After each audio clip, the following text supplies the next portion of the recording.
नमस्कार, आईपा के मंच पे आपका स्वागत है। आईपा यानी all India progressive politics association, जिसका मकसद है प्रगतिशील राजनीति की बात करना, जनहित की बात करना, जन सरोकार की बात करना। ना सिर्फ बात होगी राजनीति की, बल्कि बात होगी शिक्षा की, रोजगार की, स्वास्थ्य की। और इसी कड़ी में मैं इस वक्त मौजूद हूँ दादरी विधानसभा क्षेत्र के अछेजा गाँव में। और अछेजा गाँव में ही हमारे साथ मौजूद है बीजेपी समर्थक कह लीजिए हातम सिंह नागर जी, जिनकी यहाँ पर जन्मभूमि है ये, और लेकिन उनकी कर्मभूमि गाजियाबाद है। चलिए उनसे ही जान लेते हैं उनके गांव में पिछले 5 सालों में कितने विकास कार्य हुए हैं और ऐसे कौन से काम हैं जो अभी होने बाकी हैं। हातम जी, स्वागत है आपका आईपा के मंच पे। Thank you madam. देखिए हातम जी, आप खुद बीजेपी समर्थक हैं, तो यहाँ पर खुद बीजेपी की विधायकी रही है और तेजपाल सिंह नागर यहाँ से विधायक हैं, तो जानना चाहेंगे ऐसे कौन से बड़े काम हैं जो आप गिना सकते हैं उन्होंने करवाए हैं आपके गांव में। देखो, हमारे यहाँ जो मेन चीज़ है, जैसे एक तो रास्तों की बात है। हमारे जो सड़कें हैं, आप देख के जिस सड़क से आप चल के आई हैं, ये सड़क भी उन्होंने अभी बनवाई है। ये दुजाने से शुरू होकर अछेजा होती हुई सैनी, सुनपुरा, खेड़ी, इधर दादरी तक चली गई है। बड़ा काम है। उस तरीक़ा से उन्होंने जो अपनी सड़कों के काम हैं या बिजली के काम हैं, वो ज़्यादातर काम उन्होंने करवाए हैं। हमारे जैसे कई सामुदायिक केंद्र बनवाए हैं, दुजाने में बनवाए हैं, वो हमारी दादी सत्ती पे उन्होंने काफ़ी काम किए हैं जो विकास के काम हैं। लेकिन लोगों में नाराज़गी है उनको लेकर, उसको लेकर क्या कहेंगे? देखो, जो ना कोई भी अगर 5 साल है, आप पे इतने साधन होते हैं, ना आपकी इतनी क्षमता होती है कि आप हर आदमी को खुश कर सकें, तो कोई भी व्यक्ति राजनीति में खुश नहीं कर सकता। हो सकता किसी की कुछ चीज़ें नहीं हो, लेकिन फिर भी काफ़ी काम उन्होंने, जो हमारे विधायक जी हैं, काफ़ी काम उन्होंने क्षेत्र में करवाए हैं। लेकिन यहाँ पर हम अगर देहात के जो गांव हैं वहाँ देखें, लोगों को एक बेरोज़गारी बड़ा मुद्दा दिखता है, साथ ही साथ पानी की निकासी है, बिजली जो है वो प्रॉपर नहीं आ रही है, कुछ घंटे आती है, दावे बड़े बड़े किए जा रहे हैं, किसानों में भी खासी नाराज़गी है, और एक आवारा पशुओं का जो गौशाला हर गाँव में होनी चाहिए वो नहीं है, और आवारा पशु जो हैं वो इस पूरे इलाके के लिए एक बड़ी समस्या बने हुए हैं।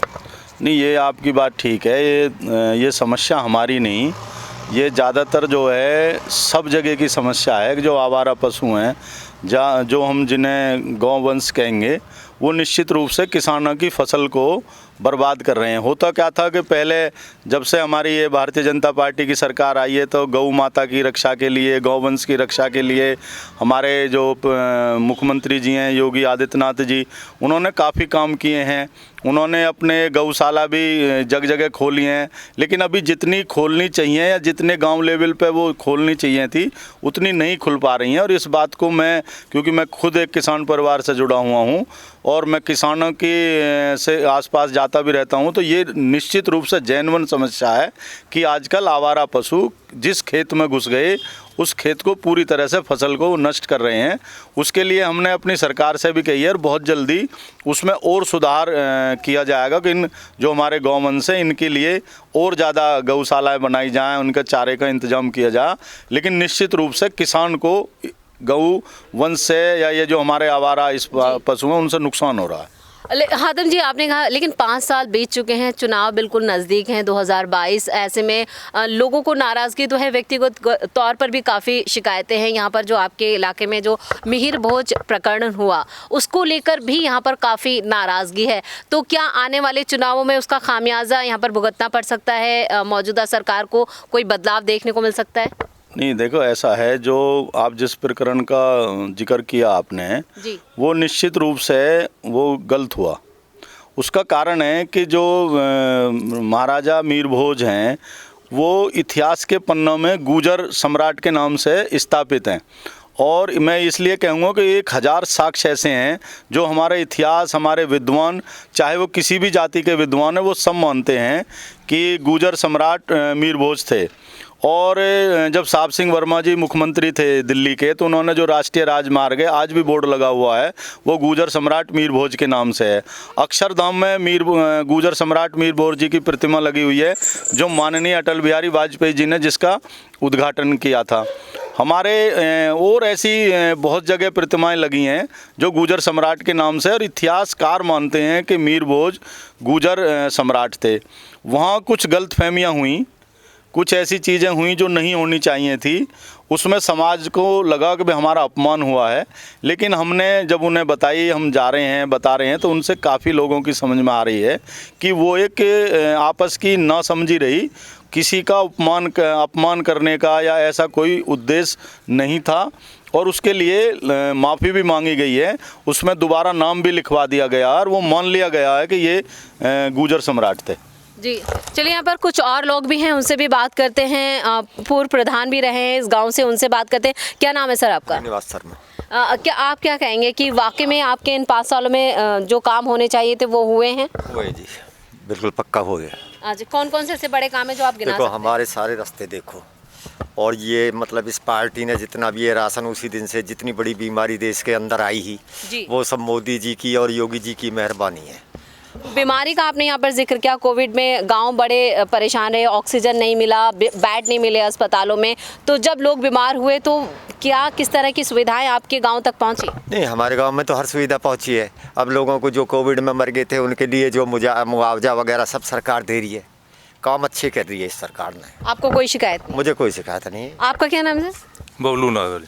बबलू जी, आप क्या चाहते हैं और क्या काम होने चाहिए? यहाँ पर एक बेरोजगारी जो है आपके इलाके में एक बड़ा मुद्दा बना हुआ है, इस पर क्या कहेंगे? देखो ये आगे सरकार हो तो विकास तो जरूरी है, अपने विकास के साथ साथ रोजगार चाहिए। रोजगार भी चाहिए। अक्सर देखा यही गया है आपके इलाके में जो मुद्दे हैं, मुद्दों की भरमार रहती है, लेकिन मुद्दे छोड़कर जब चुनाव आते हैं तो लोग भावनात्मक तौर पर इमोशनल हो जाते हैं, इमोशनल होकर वोटिंग करते हैं, ऐसा है? अब ये तो ये पब्लिक है, कोई किधर को गए कोई किधर को। जी, चलिए और भी कई युवा हैं, उनसे बात कर लेते हैं। आपका क्या नाम है? राहुल नगर। राहुल, आपको क्या लगता है? स्थानीय विधायक का नकारापन और इनकी जितना भी इन्होंने कार्य किए हैं, कोई भी कार्य दोबारा सत्ता में आने लायक नहीं है। जहाँ तक मुझे लगता है, मुझे नहीं क्षेत्र पूरा कह रहा है, आप जगह जगह जाते हो देखते हो, स्थानीय विधायक को अगर नहीं बदला जाता, टिकट नहीं काटा जाता है तो बीजेपी की हार है। मुख्य विपक्षी पार्टी चाहे समाजवादी है चाहे बसपा है, इस बार दादरी सीट हत्या लेगी। अच्छा, ये आपका है, आप पूरे बदलाव के मूड में दिख रहे हैं। लेकिन यहाँ पर एक बेरोजगारी हम जितने भी यहाँ पर गांव में हमने जो किया है, सर्वे कह लें या लोगों से बात की है, उन सब का यही कहना है कि बेरोजगारी एक बड़ा मुद्दा है। यहाँ पर जो हमारी ही ज़मीन पे जो कंपनियाँ बनी हैं वहाँ पर हमें रोज़गार नहीं दिया जाता है, उनमें इसको लेकर नाराज़गी है। बेरोजगारी का मुद्दा आज बहुत बड़ा मुद्दा है। स्थानीय युवाओं को नेताओं की कोई ज़रूरत नहीं होती, नेताओं को ज़रूरत होती है कार्यकर्ताओं की और वोटरों की। हमें ज़रूरत है सिर्फ हमारे युवा साथी, छोटे भाई, बड़े भाई जो भी हैं, हम भी खुद हैं, उन्हें रोज़गार मिल जाए। इसके अलावा कोई नेता के पास जाता नहीं है, कोई ज़रूरत भी नहीं पड़ती। छोटे मोटे काम है वो अपने आप कर लेते हैं अपने स्तर पे, वो हुआ नहीं है साहब। आप ये लगा लीजिए कितनी फैक्ट्रियाँ हमारे गेट नोएडा में लगी हुई हैं। महेंद्र भाटी जी थे, उसके बाद एक दो और भी नेता, राजगौर भाटी जी भी, उन्होंने इतने युवाओं को रोज़गार लगाया था। उन्होंने अपने घर में नहीं लगाते थे। सब कहने का मुद्दा होना चाहिए था। किसी से अगर हम कुछ लेके बैठ जाएंगे तो मुँह नहीं खोल पाएंगे। अगर हम साफ हैं, निष्पक्ष हैं, हमने कुछ नहीं दलाली नहीं करी तो हम कहीं जा खड़े हो जाएंगे और अपना काम करा लेंगे। हमारा गांव हम अभी जिक्र कर रहे थे, आपको बता दें 4000 से ऊपर वोट हैं। पूरे गांव से एक बच्चा नहीं लगा जी, एक बच्चा पूरे गांव से नहीं लगा हो तो अब स्थानीय विधायक या सांसद कोई भी आके दिखा दे कि ये लड़का हमने पर लगाया, परमानेंट लगा दिया इसे।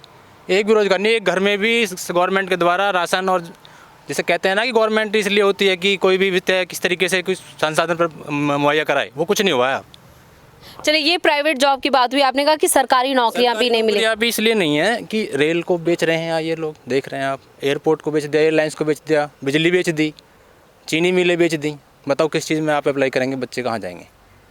पुलिस में भी जैसे कि अब केंद्र सरकार वो आपकी क्या है कि ये सब पेंशन वगैरह खत्म हो गई है, आर्मी रह गई है। अब आप खुद भी देख लीजिए। चलिए, अखिलेश यादव ने भी आज ये ऐलान कर दिया है कि इस बार अगर उनकी सरकार आती है, चाहे वो फिर एटा, मैनपुरी जैसे जो बड़े डिस्ट्रिक्ट हैं वहाँ पे भी जीत होती है, तो 3 गुनी पेंशन कर दी जाएगी। पेंशन की आपने यहाँ पर जिक्र किया, मैंने भी कई गाँव का यहाँ पर दौरा किया है, बातचीत की, लोगों से पेंशन नहीं आ रही है। कई महीने हो गए लोगों की पेंशन बंद पड़ी, और पेंशन आती भी है तो वो बहुत कम है, ना के बराबर है। ऐसे में क्या लगता है, इस बार जो वादे यहाँ पर अखिलेश की पार्टी की तरफ से किए जा रहे हैं, लोग उस तरफ जाएंगे? लोग तो भरोसे में चले जाते हैं जी, भरोसा तो देना ही पड़ता है। पहले बीजेपी ने दिया, मोदी जी ने भी कहा था 15 लाख रुपए खाते में आएंगे, भरोसे पे तो गए जी, बगैर भरोसे के। लेकिन वो तो इन बातों का तब होता है फ़ायदा जब 5 साल बाद वो सरकार आ जाए, चला ले, तब पूछे जाएंगे क्या किया क्या नहीं किया। जी, तो चलिए, कुछ नाराज़गी भी हैं, कुछ बड़े काम भी हुए हैं और कुछ काम होने अभी बाकी हैं। और यहाँ पर एक और भी हमारे साथ आए हैं, चलिए इनसे भी हम बात कर लेते हैं। क्या नाम है सर आपका? आपका जो अच्छेजा गांव है उसमें कितने ऐसे बड़े विकास कार्य हुए हैं जिन्हें आप गिना सकते हैं? अच्छे काम हुए हैं सब। अच्छा, तो अभी इस बार 2022 विधानसभा चुनावों में मौजूदा सरकार के लिए वोट डालेंगे, बदलाव के लिए? मौजूदा को डालेंगे जरूर। मौजूदा।